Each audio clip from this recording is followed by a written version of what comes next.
It's Everything You Love, episode 13.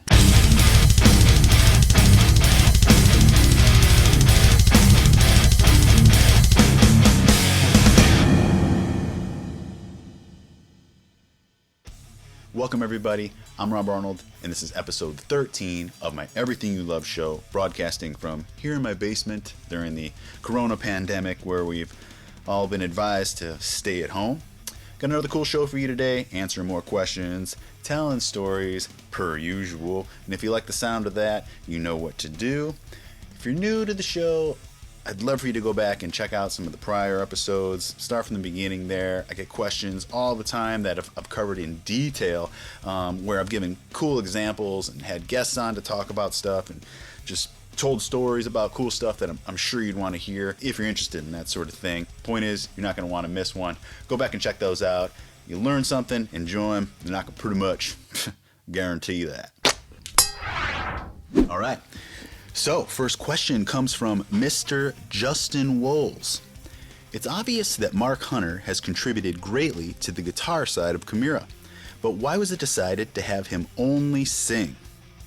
So my early memories of seeing Mark live was with his band Skipline with Jim LaMarca, and from what I remember, he would kind of move around. Like some songs he'd just play guitar, some songs he'd sing and play guitar, and some songs he'd just sing. So, but when it came time for me to join the Chimaira, he was just the singer. I never even thought about it. To this day, I've never thought, oh, why doesn't he sing and play guitar? He was kind of just the singer. So I don't really know, But I started thinking about it, and it's just a hard thing to do. Guys like Rob Flynn, James Hetfield, Max Cavalera, that's like another level to be able to sing and play like that. You ever try to play like Fade to Black on guitar? Some guys that's easy. Sometimes for some guys it's hard. But to sing and play it at the same time just takes a lot of practice.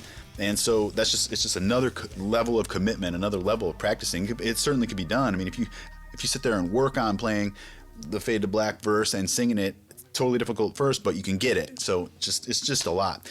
At any rate, I wasn't quite sure, so I decided to ask Mark. Let's see what he said.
All right, so what you can gather from that is that Mark kind of just like fell into it, which is a scenario that I think happens a lot. A lot of guys in young bands, somebody quits or they just need some player to do something or whatever, and just somebody steps up. So I think that's what happened for Mark. And when it came time for Chimaira, I think he kind of just settled into that frontman role, which he's obviously great at. And his guitar contributions, shouldn't go unnoted. Mark's contributed many amazing classic riffs to the Chimaira catalog. Certainly, he's written entire songs and has always been a big part of the creation process with Chimaira. Certainly wouldn't be the same without him if he didn't have that guitar background. So, good question. Next up is a great follow-up to that. Heavy Metal and Such has asked, what inspired you three to record the Implements playthrough? And what he or she is referring to there is our recent playthrough video of the Chimaira song Implements of Destruction from A Possibility of Reason. On my channel here, I've been doing these playthrough videos, Comatose, Pleasure and Pain, Inside the Horror, Pass Out of Existence stuff, and I'd gotten a ton of requests to do Implements of Destruction. So I'd been thinking about it for a long time, and I was always hesitant because I thought, you know, what is it, a 10, 11, 12-minute song? It's a big instrumental song, and I kind of thought just one guy playing this big, long instrumental would me getting monotonous after a while, just seeing me do it. So I thought, well, if I could bring in some other players, that'd be cool, and Mark and Jim happen to be the other members of Chimaira that live here in Cleveland. Everybody else is out of state, so it just happened to work out that way. I hit the guys up, and they said, yeah, let's do it. So I had them come by, and I think it turned out great. If you're not familiar with that, I'll link it somewhere here, and you can check that out, which I recommend you do. Implements of Destruction Playthrough 2020. Next up, a question from my man, Christian Yates. What's up, Christian? Alive or dead, going back into time or present day, while in this band's or solo artist prime or not, if you as a fan could be front and stage at any show that transpired, or sitting alongside the final cut at a studio, or even a fly on the wall when something was written, which artist, band, and tour, recording, writing would you choose and why? And to Rob's fans, if you're reading this, you need to discover the Elite if you haven't already, as they are simply the best. Thank you for that.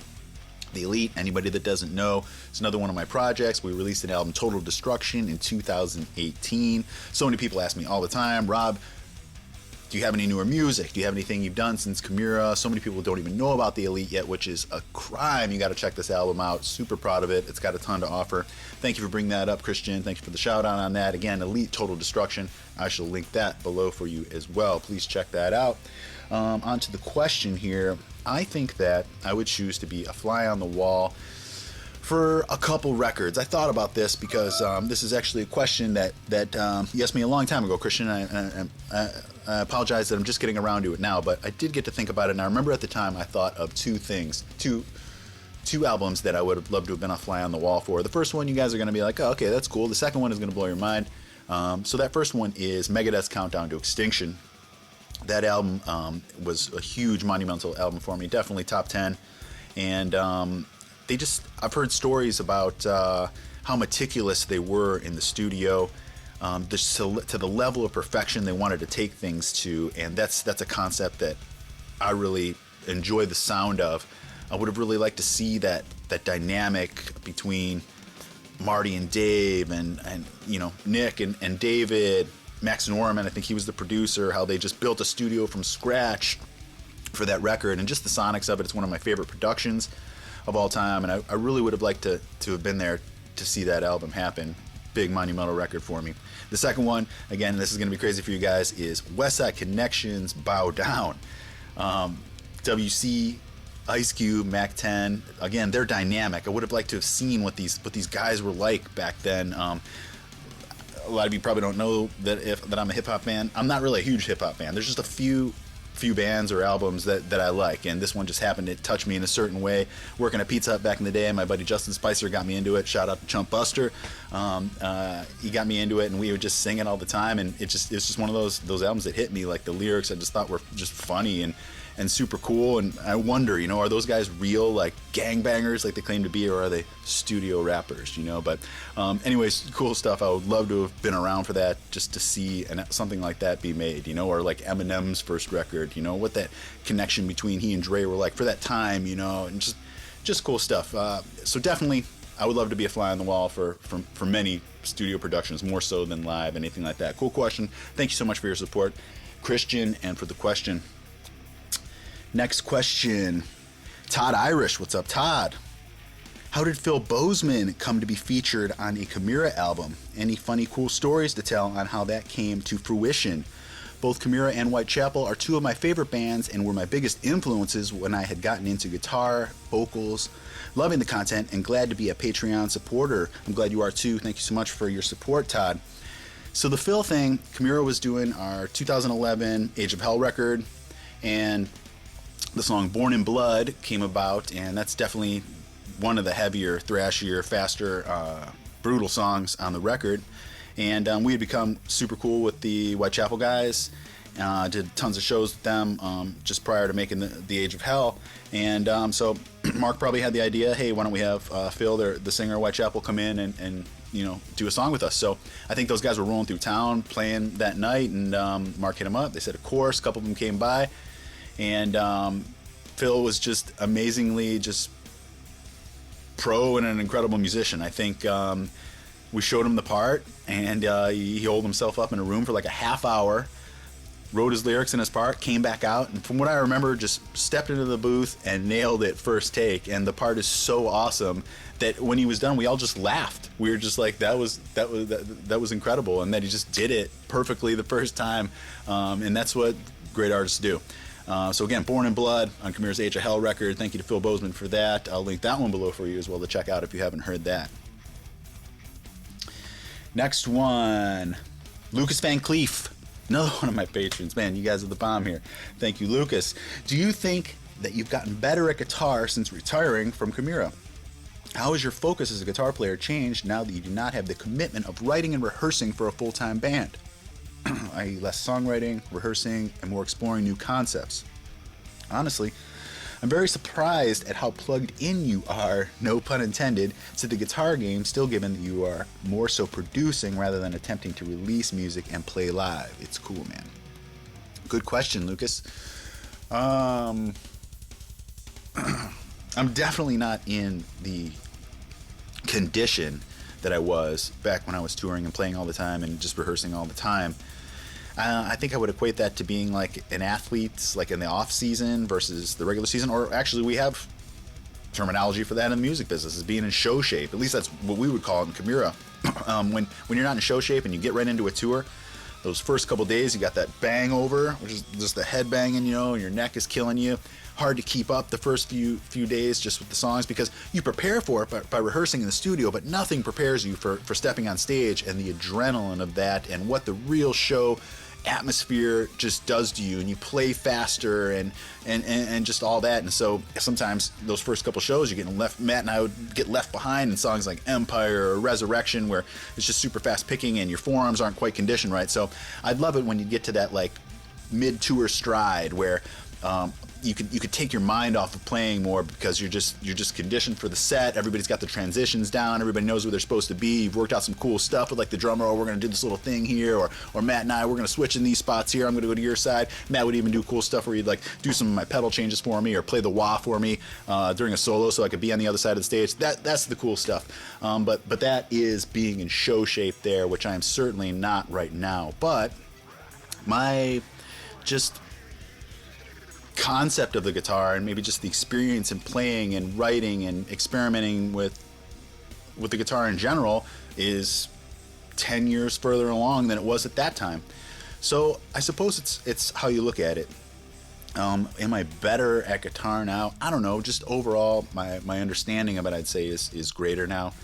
My approach to trying to solo over something or writing, I'd say, may come easier to me now. I don't know. I'd have to have a competition with myself from 10 years or 15 years ago to see, who can lay down some sicker riffs. Excuse me. So, I don't know, but great question though. And I'm glad you think that I'm plugged in, because I don't know that I am, but it's cool that I have this platform and this part of my channel where, a certain part of my channel, where I can do guitar stuff, because I realize that a large part of the group of people that come to my channel to see stuff here aren't guitar players, but at the same time there are a lot of people that are guitar players that come to the channel too. So I try to make diverse content that can appeal to people who are maybe fans of my work with Chimaira, and also guitar players doing lessons, and I like the play-alongs. I think are cool, because people that enjoy the music can watch that as well, and guitar players that want to see it done can also watch it. So I'm trying to be well-rounded like that in everything that I do here, from the tutorial stuff to the play-alongs, to the show answering questions, and maybe some of the in-between stuff, if there is any in-between stuff. So just trying to have a well-rounded channel here, and I'm glad that you consider me in the guitar game still. Okay, got time for a couple more here. Dan Back says, Anders and Kevin are amazing drummers, but I was curious about Ricky back in 2004. What are you willing to share about him? Any good stories? Did he vibe with the band at all? Love the channel, and Chimaira will always be my favorite band. That's so awesome to hear, Dan. Thanks, man. Ricky definitely vibed with the band. My early memories of Ricky are that Chimaira was on tour with Soilwork and In Flames And we hit it off with those guys a lot, both In Flames and Soilwork are from Sweden. Comes into play in a moment here. And we just hit it off with those guys really well. And Ricky and a couple of those Soilwork guys would always come to the Chimaira bus, and we would play Halo back in the day. A lot of you guys know about that. And actually, the Soilwork bus, we'd park our buses next to each other so we could run a Ethernet cable out the back lounge windows, and we could do 4 TVs, 2 TVs, one in their front lounge and their back lounge, one in our back lounge and one in our front lounge, and we'd have 4 Xboxes going playing Halo. Some of those days are the best, just I think of hearing when I was young, like Vinnie Paul saying, Pantera, that, during the day, every day, you just fish or golf and then play a show. And I thought that was the best. What better life could you have than that, And so, while I didn't like fish or golf every day, which I would have loved to, we got to play Halo all day and then do shows. So it was pretty cool, man, anyways, I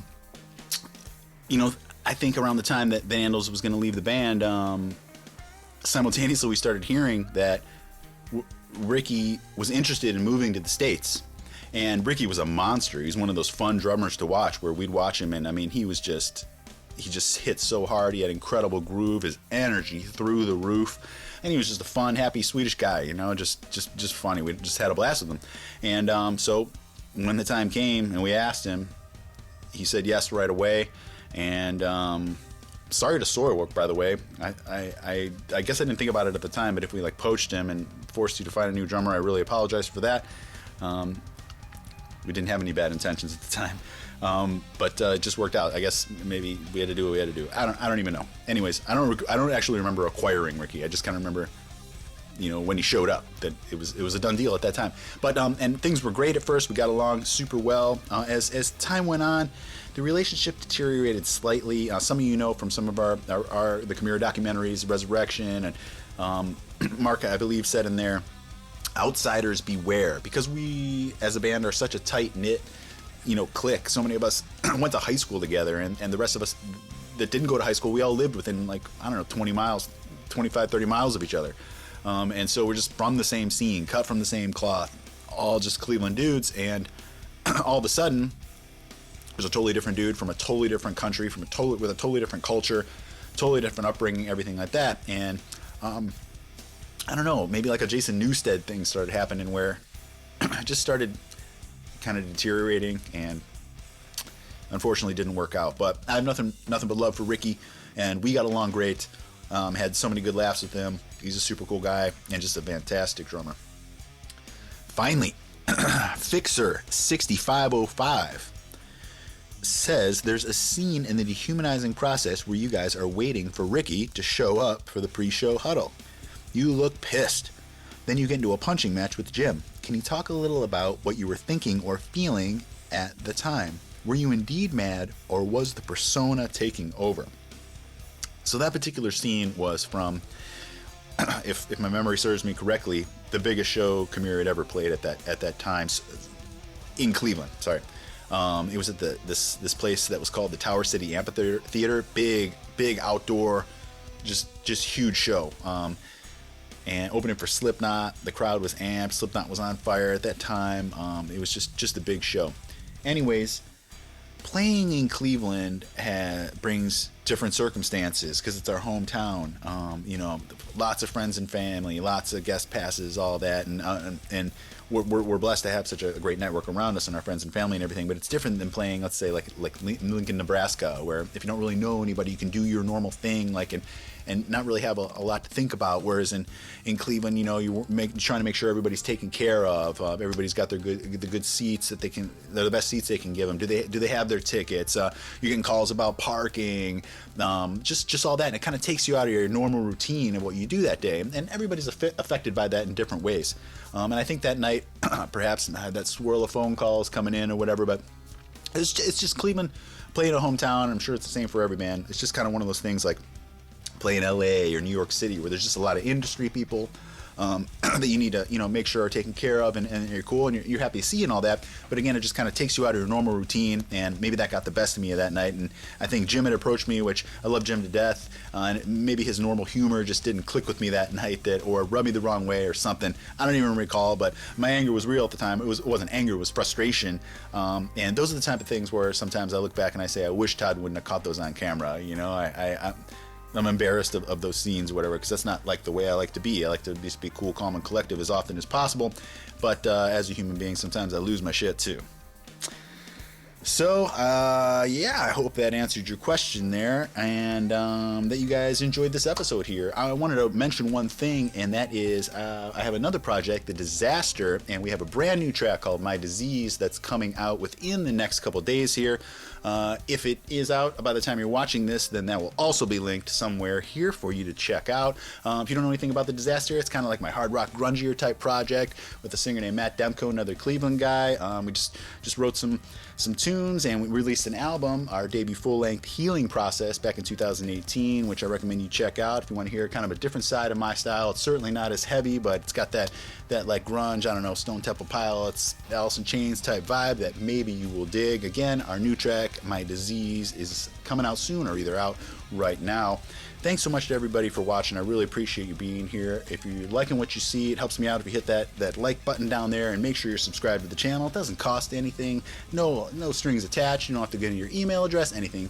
It just lets you know when I release new videos, especially if you hit that notification bell there. Finally, if you're interested in supporting the channel, which would mean a lot to me, you can do so by supporting me on my Patreon page, which is https://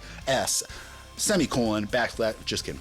It's www.patreon.com/RobArnoldWorld. You can hear about what I got going on with my upcoming instrumental record, see behind the scenes stuff, exclusive downloadable stuff that I put there just for my patrons, just a cool community. Thank you so much to everybody who's already signed on to that. We've got some cool stuff going on there, and I hope you'll check that out. Thanks to everybody for watching. I appreciate it as always, and I will see you on the next episode.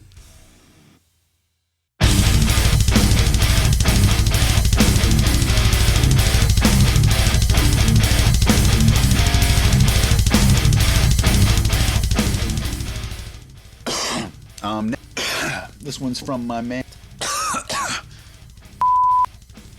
Excuse me. Hey.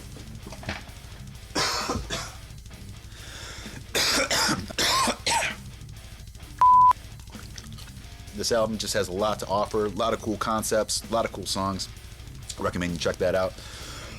I also recommend that I take a drink of water.